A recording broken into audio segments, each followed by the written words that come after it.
¿Qué tal, queridos amigos? Percibo que la ciudadanía parece cansada, parece hastiada de haber manifestadose, de haber marchado en diferentes ocasiones con buenos resultados. Se pudo defender al INE, aunque desgraciadamente nos metieron por ahí un gol que no esperábamos con la insaculación de los nuevos consejeros. Es decir, esto de las rifas le ha ido al presidente fatal porque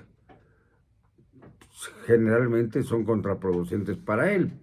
Lo hemos visto en el caso del famosísimo avión que se vendió a Tayikistán y que ahora pasea el presidente de esta nación que antes era soviética y que sigue apegada a Rusia como un trofeo extraordinario, sobre todo porque lo compró en la mejor oferta que podía haberse dado. Casi nada para lo que representa un aparato de esta naturaleza. Y también se insacularon, o sea, se rifaron los puestos para consejeros del Instituto Nacional Electoral. Sin embargo, la buena noticia es que el plan B está muerto. El famoso plan B en su primera fase y en su segunda fase han sido aniquilados. ¿Cuál ha sido la reacción? La furia del presidente contra el supremo poder conservador. Fíjense ustedes a dónde llega la inquina de este personaje siniestro de llamar a la corte porque se opone a un plan completamente antidemocrático y que además iba a imperar en el 2024 a favor de la continuidad de eso que se llama 4T o Morena o lo que sea, a como diera lugar, llamarle a la Corte Supremo Poder Conservador. Ya también nos hemos manifestado en contra de los ataques viscerales, torpes de la Suprema Corte de Justicia. No entiendo todavía por qué la Suprema Corte de Justicia no tiene facultades y no es capaz de sacudirse a ministros de la misma que francamente están usurpando un lugar que no les corresponde. Me refiero concretamente a la plagiaria, indecorosa y corrupta Yamine Esquivel. Esta señora no tiene por qué estar en la corte. Otro caso es el de Loretta Ortiz, pero ella pues es favorable a López Obrador en todo lo que éste diga. Pero bueno, no ha sido tan repulsiva como Yasmín. Yasmín debiera irse ya de la Suprema Corte de Justicia. Pensábamos que tenía un poco de vergüenza y que se iba a ir por eso, por vergüenza. No lo hizo. Se quedó en la corte a pesar de haber sido señalada como plagiaria, a pesar de haberse comprobado el plagio. Tuvo que buscar el refugio de una jueza amiga para que le determinara que su tesis profesional era de su autoría, cuando es claro y evidente que no es así, que fue presentada por otro joven de aquella época, claro, y que desgraciadamente fue copiada por Yasmín Esquivel. Y aún así permanece en la Corte. Yo creo que la Suprema Corte de Justicia debe poner un alto a estas barbaridades. ¿Y quién apoya a Yasmín Esquivel? López Obrador. López Obrador, que tanto se queja de la Corte, necesita tener a Yasmín y a Loretta Ortiz, y antes también al señor Arturo Saldívar, como elementos que sean de contención dentro de la Corte, porque por lo menos 8 ministros están ya sencillamente actuando con absoluta autonomía, como debe ser, y no siguen la línea López Obradorista. Pero resulta que Saldívar Lelo de la Rea ya empezó a reaccionar y a pensar más en la historia que en su arreglo con Andrés Manuel. y al pensar en la historia se da cuenta de que no quiere pasarla a esta como un ser repulsivo e indigno que favoreció los intereses presidenciales y no los del pueblo de México.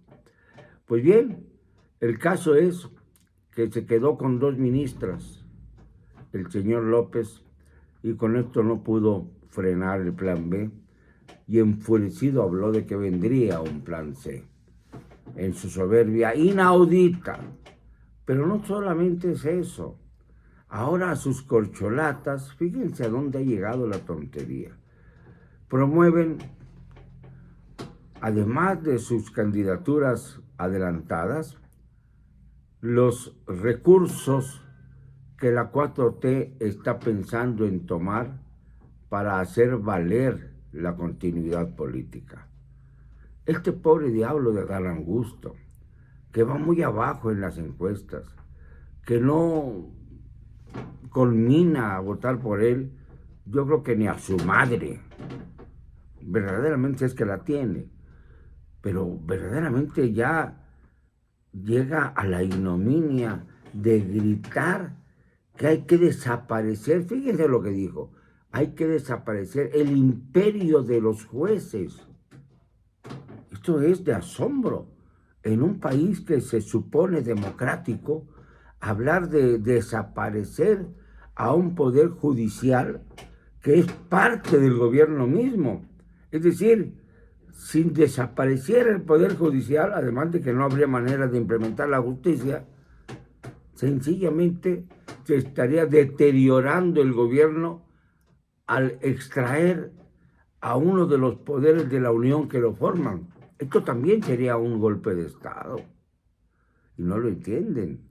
Adán Augusto lo que quiere es llamar la atención del señor López Obrador y marcar la ruta de guía de los demás precandidatos para que sepan que tienen que mostrarse primero muy afines al señor López, muy contentos con el señor López, para que éste define y decida quién va a ser, según sus estimaciones, su sucesor, porque piensa que Morena va a ganar las elecciones.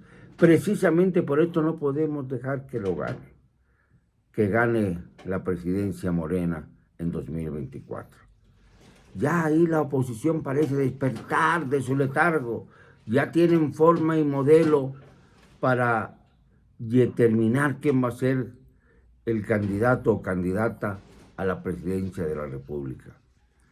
No les vemos muchos tamaños para liderazgo a algunos de los que se han inscrito, pero por lo menos tienen más autoridad moral que la mayor parte de las corcholatas de López Obrador.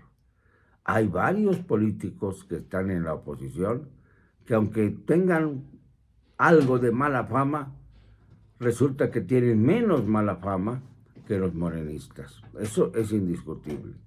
Me apena que de repente Xóchitl Gálvez, por haber tocado la puerta del Palacio Nacional tratando de entrar a una mañanera, se convierta, como si fuera la erupción del Popocatépetl, en candidata presidencial o precandidata presidencial.